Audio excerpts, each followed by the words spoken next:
The case where nearly 100 teenage girls were sexually abused laid bare a toxic mix of religious reach and political impunity. Was one of India's biggest sex scandal, and a lot of people are not aware about it at all. बहुत ही प्रभावशाली लोग हैं बहुत से पहलुओं से। अपन कहते हैं कि किसी के प्रभाव को यदि आप आंकलन करें तो उसको सोशली, इकोनॉमिकली, रिलीजियसली, पॉलिटिकली, ऐसे मतलब आप कई एंगल्स को आप उनको देखते हैं। तो उस सबसे जो प्रभावशाली लोग थे वो लोग इसमें इन्वॉल्व थे। Why are you still calling me to the court again and again? It has been 30 years. I am now a grandmother. Leave me alone. नमस्कार दोस्तों, क्राइम से जुड़े एक और एपिसोड में आपका स्वागत है। दोस्तों, मुझे लगता है आज आपको इस वीडियो को पूरा जरूर देखना चाहिए। मैंने अब तक कई कहानियां सुनाई हैं, मगर इस कहानी ने न सिर्फ मुझे बल्कि पूरे हिंदुस्तान को अंदर तक हिला के रख दिया था। और उसकी वजह है आज जो मैं आप लोगों को कहानी सुनाने जा रहा हूँ, एक सेक्स स्कैंडल। और सेक्स स्कैंडल भी कोई छोटा मोटा नहीं, बल्कि इतना बड़ा कि इससे पहले न कभी भारत ने सुना और न कभी देखा था। इस सेक्स स्कैंडल में बाकायदा पॉलिटिकल लोग, नेता, सरकारी अफसर और कई रसूख वाले लोग इन्वॉल्व थे। इस सेक्स स्कैंडल में एक के बाद एक कई लड़कियों ने अपनी जान तक दे दी और सब कुछ पता होने के बावजूद भी प्रशासन ने अपनी आंखें मूंदी रखी। जिसके बाद एक पत्रकार ने इस भारत के इतिहास में सबसे बड़े सेक्स स्कैंडल को दुनिया के सामने लाने की ठानी। और इस बिगेस्ट सेक्स स्कैंडल को दुनिया के सामने लाने की कीमत उसे अपनी जान दे के चुकानी पड़ी। तो चलिए जानते हैं अब तक के आजाद भारत का सबसे बड़े सेक्स स्कैंडल के बारे में। नमस्कार दोस्तों, मैं अनूप सोनी स्वागत करता हूं आपका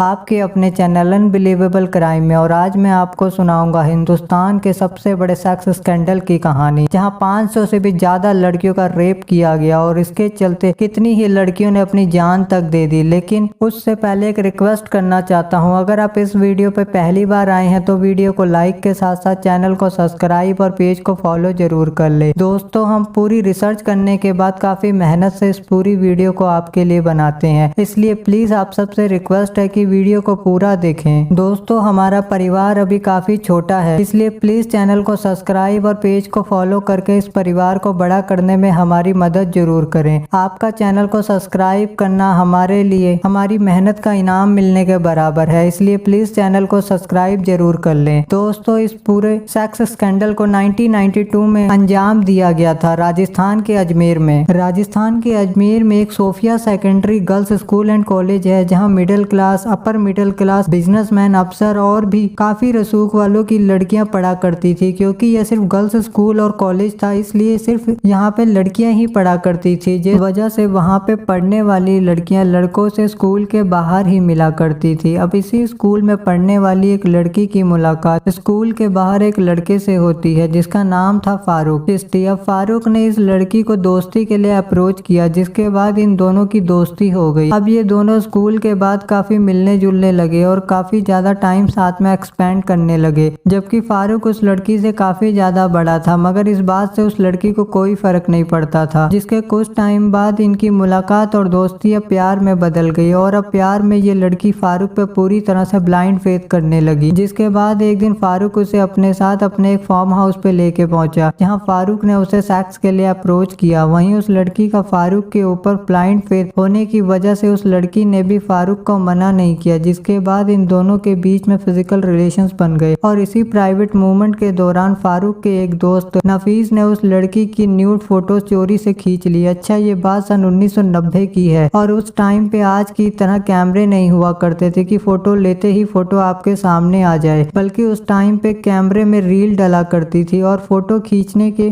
बाद फोटो नेगेटिव में बदल जाया करती थी, जिसे बाद में धुलवाने के लिए आपको उसे स्टूडियो में देना पड़ता था। ये पहला मामला था इस पूरे सेक्स स्कैंडल का और अब यहीं से इस पूरे बिगेस्ट सेक्स स्कैंडल की शुरुआत होती है। और ये बात है सन 1990 के आसपास की। अब उसके जाने के 2 दिन बाद फारूक उससे फिर से मिलता है और उसे उन फोटोज के नेगेटिव दिखाते हुए कहता है कि देखो, ये तुम हो और अभी तो सिर्फ तुम और मैं इन फोटोज को देख रहे हैं, मगर अगर तुमने मेरी बात नहीं मानी तो इन फोटोज को पूरा शहर देखेगा। अब इन फोटोज को देखने के बाद लड़की काफी ज्यादा डर गई और यहीं से ही वो लड़की फारूक और नफीस के जाल में फंस गई, जिसके बाद इन्होंने उसे ब्लैकमेल करना शुरू कर दिया। अब इन्होंने उस लड़की को कहा, अगर तुम अपनी किसी फ्रेंड को हमारे फार्म हाउस पे लेके आती हो तो हम तुम्हारी फोटोज के नेगेटिव तुम्हें वापस कर देंगे, और अगर तुम ऐसा नहीं करती हो तो तुम अंजाम जानती ही हो। अब अपनी बदनामी के डर से वो लड़की उसी स्कूल में पढ़ने वाली अपनी एक फ्रेंड को उसके फार्म हाउस पे लेके पहुंची, जिसके बाद अब इन्होंने उस लड़की के साथ भी रेप किया और उसकी भी न्यूड फोटोज खींच ली और अब उसे भी सेम इसी तरह से ब्लैकमेल किया। जिसके बाद अब वो भी अपनी और अपने घर वालों की इज्जत बचाने के लिए अपनी एक फ्रेंड को ले गई और अब इसी तरह से ये पूरी एक चैन टाइप बनने लगी, जिसमें तीसरी के बाद चौथी के बाद पांचवी के बाद छठी के बाद सातवीं। अब इसी तरह ये लोग हर लड़की के साथ रेप करते और उसकी न्यूड फोटोज खींच लेते और उसे ब्लैकमेल करके अपनी एक और फ्रेंड को लाने को कहते और इसी तरह ये पूरी एक चैन टाइप की बनती गई और इस चैन का अंत कितने 100 नंबर पे जाके हुआ ये बात आज तक कोई नहीं जानता। इस केस की जांच करने वाले खुद अफसर भी नहीं। अब कहानी में आगे बढ़ने से पहले थोड़ा सा फारूक, नफीस और अनवर के बारे में भी जान लेते हैं। फारूक चिश्ती कोई आम लड़का नहीं था, उसकी फैमिली का नाम काफी बड़ा था और अजमेर में ज्यादातर लोग उसे बुरे कामों की वजह से ज्यादा जानते थे। फारूक चिश्ती की पूरी फैमिली का बैकग्राउंड वायलेंस, ब्लैकमेलिंग, रेप इन सब से भरा हुआ था और फारूक चिश्ती खुद अजमेर यूथ कांग्रेस पार्टी का प्रेसिडेंट था और नफीस चिश्ती यूथ कांग्रेस का वाइस प्रेसिडेंट था, जबकि अनवर ज्वाइंट सेक्रेटरी था यूथ कांग्रेस का। इस पूरे सेक्स स्कैंडल का मास्टरमाइंड ये तीनों ही थे और इन तीनों में से भी फारूक सबसे मेन मास्टरमाइंड था और इन तीनों ने ऐसे ही सोफिया स्कूल और गर्ल्स कॉलेज को नहीं चुना था। काफी सोच समझ कर प्लानिंग के तहत इन्होंने सोफिया स्कूल और कॉलेज को चुना था, क्योंकि इस स्कूल में सिर्फ लड़कियां ही पढ़ा करती थी, इसलिए इन्होंने सिर्फ उसी स्कूल को टारगेट किया। अब वापस कहानी पे लौटते हैं। अब जब ये चैन बन गई तो उसके बाद लगातार इन लड़कियों को ब्लैकमेल करके इनके साथ अलग अलग लोगों के द्वारा रेप किया जाने लगा और ये लड़कियां अपने घर वालों या किसी को कुछ बता भी नहीं पा रही थी समाज में अपनी और अपनी फैमिली की बदनामी के डर से। जिसके बाद अब कई लड़कियां रोज रोज की ब्लैकमेलिंग और रेप से टूटने लगी और फिर एक एक करके इन लड़कियों ने सुसाइड करना शुरू कर दिया। अब सभी लड़कियां इसी सोफिया स्कूल और कॉलेज की थीं। जिसके बाद अब लोगों में इस बात की चर्चा होनी शुरू हो गई कि आखिर ऐसा क्या हो रहा है इस स्कूल और कॉलेज की लड़कियों के साथ जो एक एक करके ये लड़कियां सुसाइड कर रही हैं। उधर अब अजमेर शहर में कई जगह पे इन लड़कियों की न्यूड पिक्स भी सर्कुलेट होनी शुरू हो गई थी, क्योंकि जब ये लोग उस लड़की का रेप करते थे तो उस टाइम उसकी न्यूड फोटोज भी खींच लेते थे और फिर बाद में ये उन नेगेटिव्स को धुलवाने के लिए स्टूडियो में देते थे, जहाँ से ये सारी फोटोज लीक होनी शुरू हो गई। और फिर एक टाइम ऐसा आ गया कि ब्लैकमेलिंग इस हद तक बढ़ गई कि अब इस काम में कई बड़े सरकारी अफसर, नेता, कई बड़ी पॉलिटिशियन तक इन्वॉल्व हो गए। यहाँ तक कि जब ये न्यूड फोटोज लीक होनी शुरू हुई तो इन्हीं के गैंग से जुड़े कुक, ड्राइवर, हाउसकीपिंग स्टाफ और भी इनकी गैंग से जुड़े लोग अपनी अपनी लेवल पे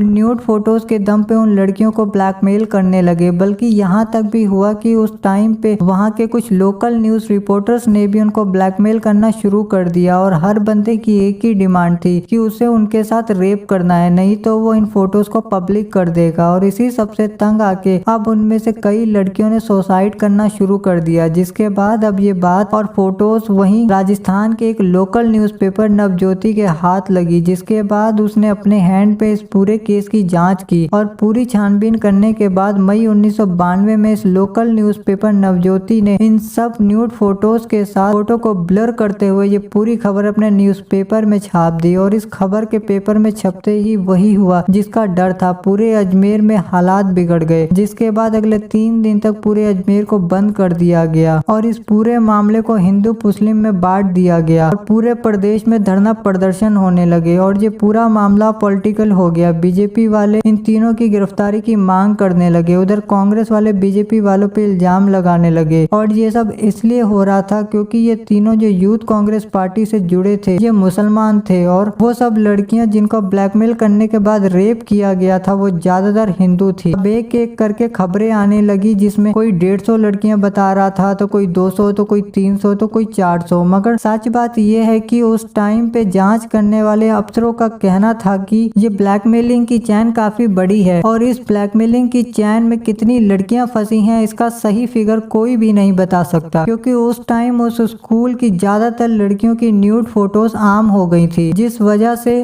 बेइज्जती और शर्म के मारे ज्यादातर लड़कियां कभी भी सामने ही नहीं आई। अब जब धरना प्रदर्शन और हंगामा बढ़ना शुरू हुआ तो फिर पुलिस ने अपनी जांच करनी शुरू की, जिसके बाद इतने बड़े पैमाने पे सेक्स स्कैंडल का शिकार हुई लड़कियों में से सिर्फ 32 लड़कियां सामने आई। मगर अब सामने आने के बाद एक एक करके इन लड़कियों को धमकियां मिलनी शुरू हो गई, जिसके बाद इन 32 लड़कियों में से 30 लड़कियां धमकियां मिलने की वजह से पीछे हट गई और इन्होंने अपने कंप्लेंट वापस ले ली। अब सिर्फ 2 लड़कियां बची और ये दोनों लड़कियां आखिर तक अपने बयान पे टिकी रही और लाख धमकियां आने के बावजूद भी उन दोनों ने अपनी कंप्लेंट वापस नहीं ली। जिसके बाद अब पुलिस अपनी जांच में 18 लोगों को दोषी बनाती है। अब उन 18 लोगों की गिरफ्तारियां शुरू होती हैं, जिसमें पुलिस 12 लोगों को गिरफ्तार करती है और 6 लोग फरार हो जाते हैं, जिन्हें पुलिस आज तक गिरफ्तार नहीं कर पाई। अब इन 12 लोगों पे कोर्ट में केस शुरू होता है और इस घटना के 6 साल बाद 1998 में कोर्ट अपने फैसले में इन सभी को दोषी मानते हुए उम्र कैद की सजा सुनाती है। मगर इस पूरी जांच के दौरान दुख की बात ये थी कि जो इस पूरे सेक्स स्कैंडल का मास्टरमाइंड था, यूथ कांग्रेस पार्टी का फारूक चिश्ती, उसे कोर्ट में उसका वकील मेंटली अनफिट यानी कि पागल घोषित कर देता है, जिस वजह से वो कभी जेल गया ही नहीं और उसे जांच से भी बाहर कर दिया गया। बाकी के लोग भी जब जांच के दौरान एक एक करके जेल से बेल पे बाहर आए तो वो फरार हो गए और फिर कभी पकड़े नहीं गए। कहा जाता है इनमें से कुछ लोग बांग्लादेश भाग गए तो कुछ अमेरिका भाग गए। हालांकि अमेरिका को भी इनके बारे में इन्फॉर्म किया गया मगर आज तक कुछ हुआ नहीं। और हैरानी की बात यह है कि इन 18 दोषियों में से एक भी मुजरिम जेल में नहीं है, सारे के सारे बाहर हैं उम्र कैद की सजा मिलने के बावजूद भी। कहा जाता है 1992 में ये हादसा होने के बाद अजमेर में हालात ये हो गए थे कि जब किसी लड़की का कहीं रिश्ता होता था तो लड़के के घर वाले उस रिश्ते से पहले उस लड़की का फोटो लेके उस न्यूज़पेपर के दफ्तर और फोटो स्टूडियो जाया करते थे, ये पता लगाने के लिए कि इस लड़की की फोटो उस 1992 सेक्स स्कैंडल में तो नहीं थी। ये हालात हो गए थे उस टाइम। वहीं इस खबर को छापने वाले मदन सिंह, जिन्होंने इस पूरी खबर को इतना रिस्क होने के बावजूद भी वहाँ के लोकल न्यूज़पेपर नवज्योति में छापा था, उनकी उम्र उस वक्त 32 साल थी। उनकी भी हत्या कर दी गई। इस खबर को छापने के कुछ दिन बाद एक शाम वो अपने दफ्तर से घर आ रहे थे और घर आते हुए रास्ते में उन्होंने देखा कि एक वैन काफी देर से उनका पीछा कर रही है। अब वो जैसे ही रुके उस वैन को देखने के लिए तो उस वैन में बैठे एक आदमी ने उन पे गोली चला दी, जिसके बाद वो लोग वहाँ से भाग गए। अब गोली लगने की आवाज सुन के कुछ लोग वहाँ पे इकट्ठा हो गए, जिसके बाद मदन सिंह को हॉस्पिटल पहुँचाया गया। अब हॉस्पिटल में मदन सिंह का इलाज अभी चल ही रहा था कि 3 दिन बाद रात के टाइम 2 बदमाश उस हॉस्पिटल में पहुंचे और हॉस्पिटल में पहुंचने के बाद ये लोग मदन सिंह के रूम में गए और रूम में जाने के बाद इन्होंने मदन सिंह को बेड पे ही गोली मार दी, जिसके बाद मदन सिंह की मौत हो गई। शॉक्ड यार, really I am very shocked for this story. तो दोस्तों अगर आपको ये वीडियो जरा सी भी पसंद आई हो तो चैनल को सब्सक्राइब और पेज को फॉलो जरूर कर लें। उम्मीद है आप इस चैनल को सब्सक्राइब और पेज को फॉलो करके अपने इस परिवार को बड़ा करने में हमारी मदद जरूर करेंगे। और वीडियो में अंत तक बने रहने के लिए आपका तहे दिल से धन्यवाद।